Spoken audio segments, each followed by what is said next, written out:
Behind the scenes wedding photography today with the Sony A7IV and the Tamron 35-150 F2-2.8. There's a section at the end of this video that will go through all of the settings from this wedding. Right here today with the Tamron 35-150 F2-2.8 and in cinematic iPhone mode. Wow. The camera will be the Sony A7IV, and there is a link to my behind the scenes rig on the screen right here. There it is, poking it with the lens. Now, we go to the wedding day. We're supposed to be out here for the ceremony, but it's, as you can see, potentially a little sketchy. So we'll find out together in a few minutes whether we're setting up in here or we're going in there to another very beautiful space. It's kind of best of both worlds. Great out here because it's overcast, great inside because it's just good light.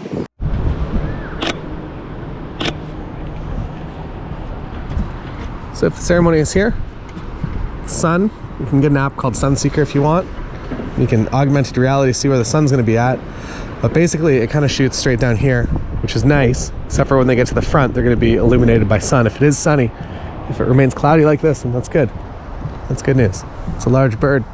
You can't see it on the GoPro, but I promise, it is. And with our first bird sighting of the day, it's time to take some detail photos from around the town. Here's the famous yeah, no. Since I'm not going to be able to get back here during cocktails, do as many detail photos as I can, even though candles will not be lit and head table will not be finalized until they usually bring the florals in from the ceremony and put them right there.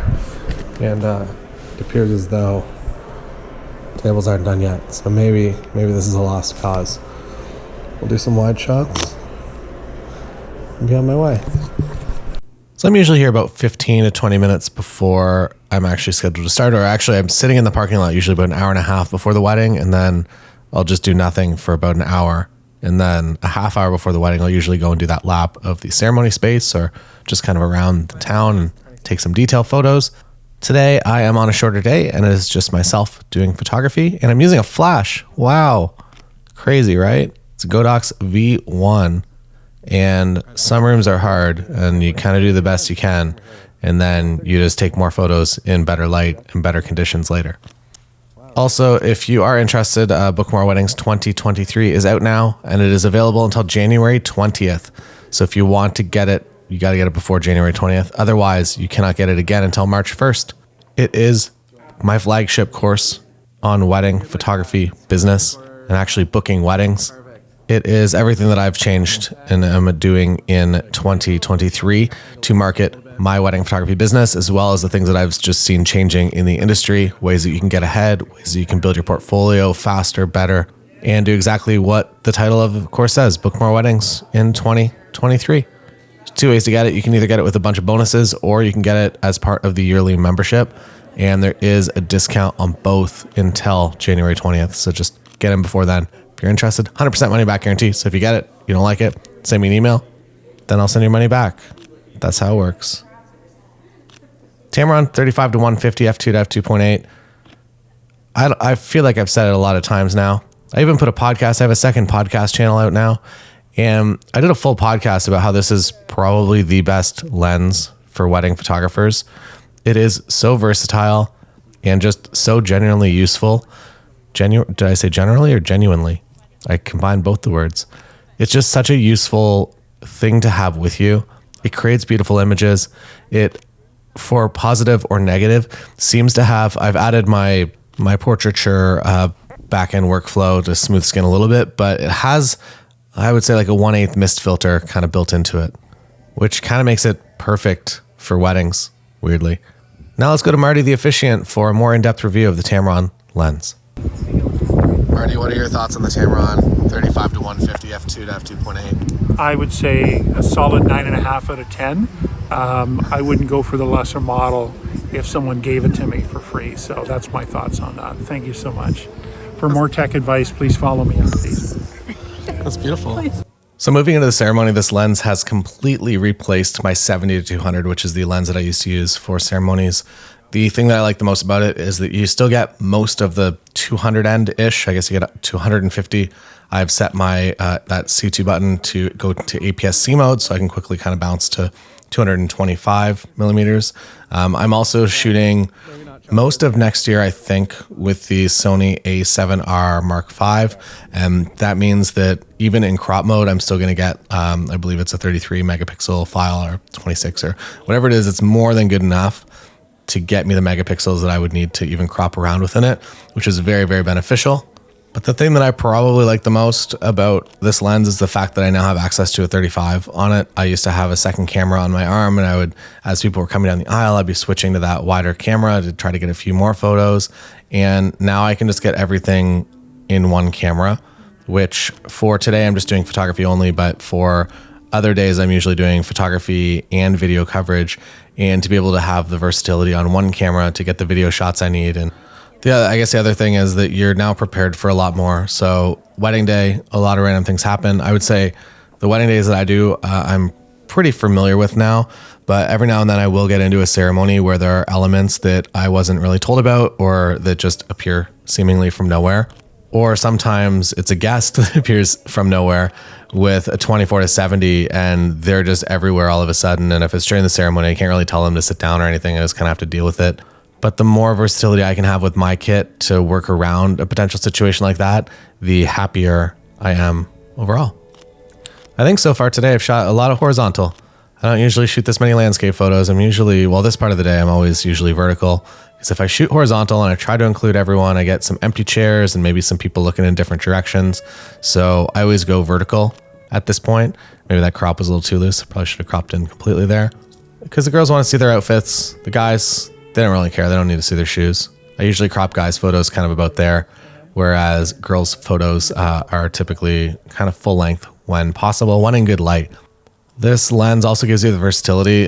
So if it is bad light, I will typically go wider so that I don't see the harsh shadows on people's faces, specifically something like this, that as the sun kind of starts to come out, if it was actually direct sunny, so as you can see there, it's not, but if it was direct sun on somebody's face, I would typically go for a wider shot, and I'll get a close-up for coverage just in case at some point somebody requests it. But most of the time, I'm going to deliver a wider shot if it's in bad light and really kind of capitalize on the time where it is in good light. So if you're doing an outdoor ceremony, hopefully at some point you get one cloud. And when you get that one cloud, get all of the close-up photos you need really, really quickly, because you might not get another cloud, unfortunately. And as you can see here, the sun is coming out, which would have been great for people walking down the aisle, but not so good for his reaction shots. And as you can see now, shooting just a little bit wider.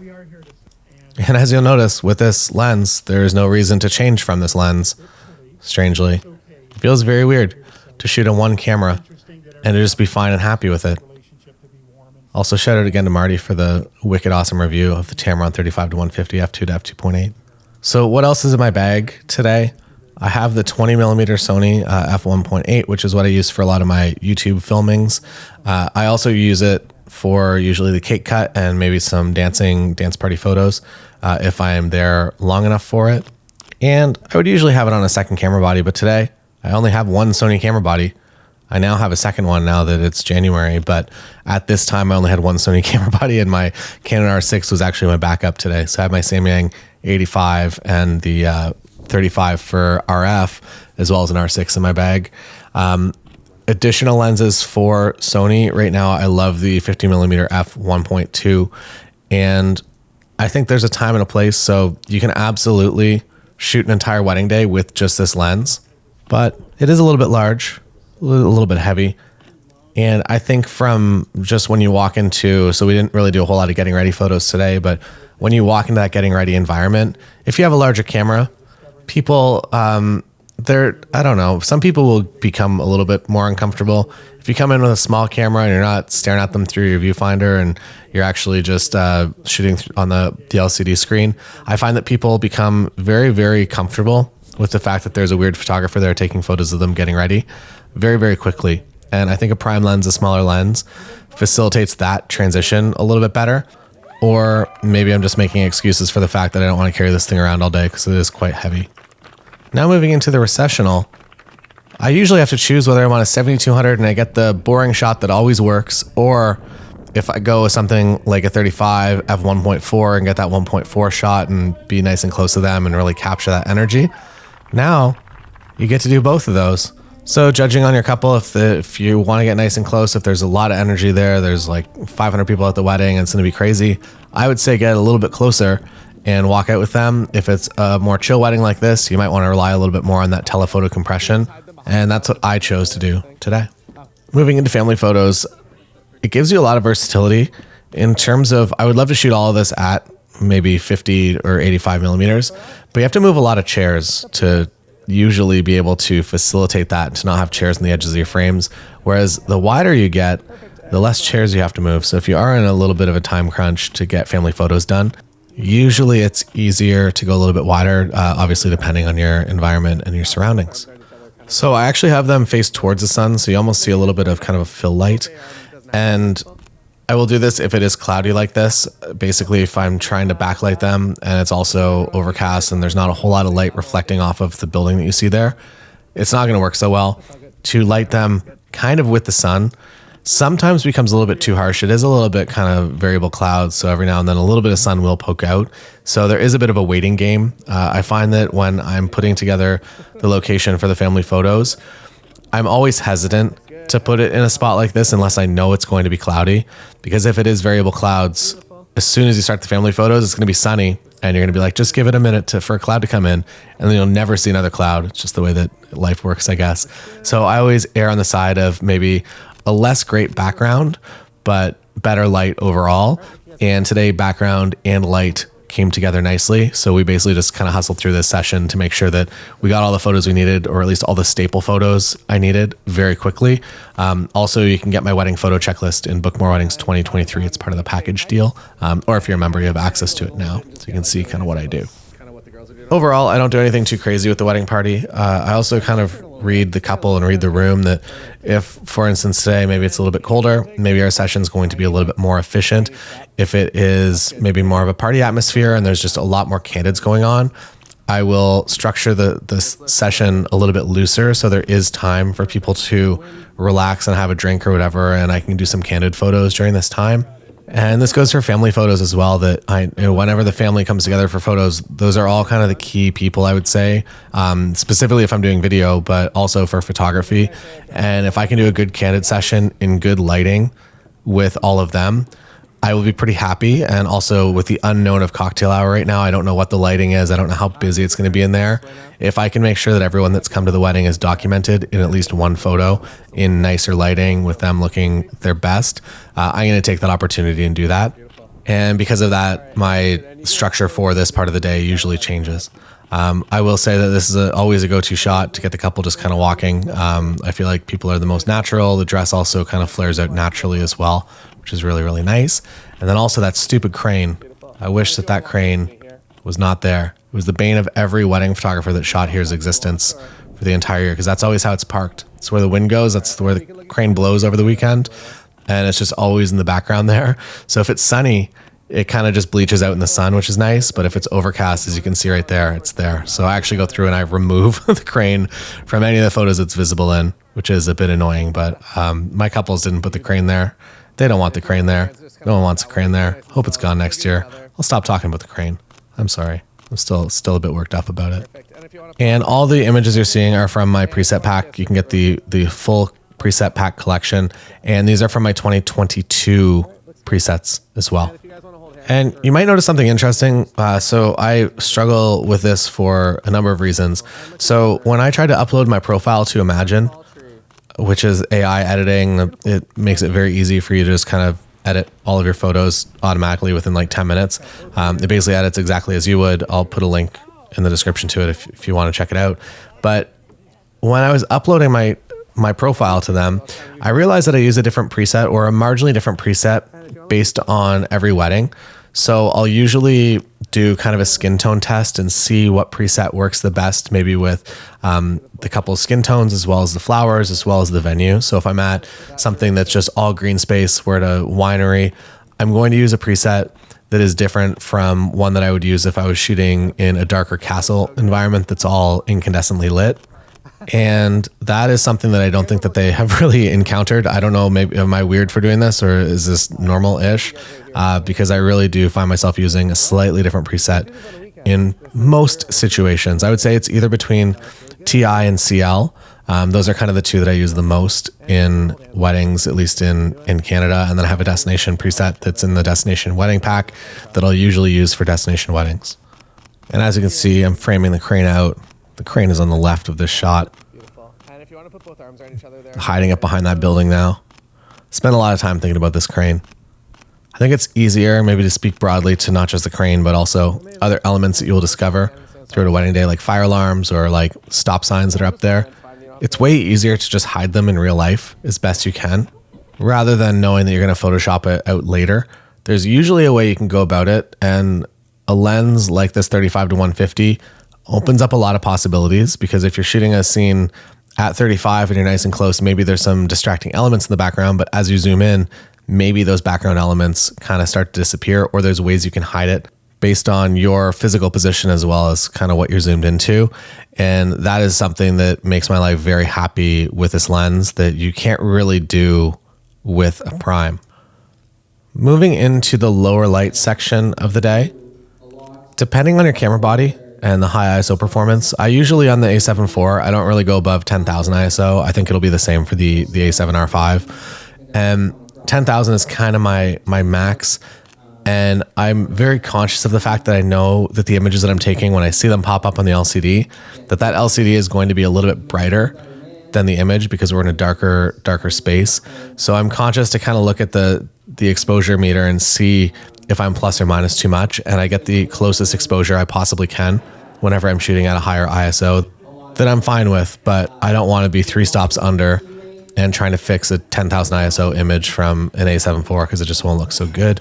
One of the life hacks, if you do see too much grain, if you screw it up a little bit, you can go black and white. Black and white always looks nice with grain. Easy. Also makes it look nice and timeless.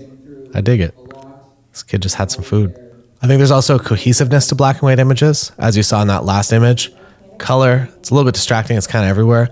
Black and white, I feel like, makes it a more timeless, less distracting image overall. And these presets are from last year's pack, actually. That's the 2021 black and white profile that I use. And you can see that I still haven't actually brought in flash yet. The quality of light is still good where they're standing. If they were standing under and it was just pot lights, I would not be using this. And look at that. I changed lenses. What's on my camera here? It looks like a 35-1.4. I love the 35-1.4. Probably one of my more favorite lenses that exist for the Sony ecosystem. And now we're going to switch it up. So the lights came down for first dance. So I'm going to put on the 55mm F1.8 Zeiss for Sony, and also the Godox V1. And I'm going to show you a few examples of what it looks like just ambient lit versus flash. What I usually do for my flash coverage is I want it to be on my camera unless I absolutely need to move it off of my camera. There's obviously creative things you can do with off-camera flash, but especially in an environment like this with 45 or 60 guests, I don't want to be running around and replacing my flash throughout the first dance. I find it just obtrusive. So that's ambient. That's with flash. That's just bounce flash. So I'm just bouncing it off of the ceiling or off of a wall, and the ceiling is actually wood, so it'll kick you back a color that's not quite a white light, but usually it's white enough, or the white is reflected enough that I'm kind of fine with it. My presets are also kind of designed to knock down weird color casts, especially oranges out of skin. And while you could bring in a big softbox and light this scene like a studio, I would prefer to do it this way, a little less obtrusive and a little bit better for the guest experience overall. Now, we're going to move into settings. This is usually a video that's reserved for the members' website. It'll be in the weekly content. But because Book More Weddings 2023 is out now, I feel like there's a lot to go through over on that site. So this one I'm going to put up here. So let's talk about settings. All right, here we are. Settings video. Settings up here. Lens millimeters. ISO, aperture, shutter speed. I'm always on manual. I like manual. I shoot video as well, so it's kind of important that I stay on manual for that. You could shoot aperture priority. You could shoot aperture priority with auto ISO. Those are fine. I would say I'm 3/4 happy with the metering decisions of my Sony cameras, including the A7R5. It's much better, but it's not perfect yet, or at least as perfect as I would want it to be. It takes a couple of seconds to plug in your manual settings. I'm just going to cycle through all the images here, and you can look at any of the settings. I shoot wide open. So this Tamron lens, I've stopped it down just a little bit here, But if you're at 35, it will be at aperture 2. And then as you zoom in, I think when you get around 85, it turns to a 2.8, and then it's a 2.8 lens all the way to 150. So I will let it be wide open kind of throughout that range. As I mentioned before, I like the little bit of mist filter that it kind of introduces. And I find it specifically at 35 and 150 that it's kind of like on for. This isn't an exact science, but it's kind of what I noticed. I've also added my portraiture. So these are all of my presets that you're seeing. And if you do get Book More Weddings 2023, or if you're a member, you get access to my full preset collection. But I've also added a little bit of portraiture, which is skin softening on these images. So I've added a little bit of it, but then also it's the lens doing a lot of the work as well. So as you can see, the colors from this lens, they're darn nice. Gone are the days of the weird Sony lenses that are like green and you spend way too much time trying to correct that green out. It's really challenging. Now everything is just nice and great. It's easy. I also have designed my presets in a way that kind of at least make most situations as good as they can possibly be before you actually have to go in and kind of micromanage the color tones as well. So I found that speeds up my workflow a lot. I also noticed that in the video, I don't know if it was the color space I used or something, but things looked a little bit more red than they should have. Hopefully it's corrected by now. I promise everything isn't just a magenta fest out here. So as you see, as I mentioned, get a little bit wider as it gets a little bit brighter. And then when you get that cloud, you get a little bit closer. See a shot like this. This is not great. If you're up close, there's a little bit too much shadow, but as a wide shot, it still works. Now, cloud, now pictures. Now you can see people's eyes. They're not hiding by the sun shadows. And the general rule is that if you're at, say, something like 75 millimeters, you want to be above 1/75th of a second. I would say I kind of just stick around 1/200th of a second until we get inside. I'll talk about why that changes in a minute. And it's not only because of darkness, but I try to stay above 1/200th of a second. But I always have my aperture as low as I possibly can. So maybe that's why at first I set aperture wide open, unless given a reason not to. If I had 3 rows of people, I obviously couldn't shoot this wide open. The people behind would be out of focus. But if I can, I will shoot wide open. Again, couple on the same plane of focus. So the focus here, it's kind of the same depth of field, and kind of same goes with this. So I am shooting wide open, but everybody's lined up nicely. So they're all nice and in focus. If you have people that are a step forward or a step back, they will throw this out and you'll have to stop down a little bit. So just put everybody kind of on the same line and it'll work for you.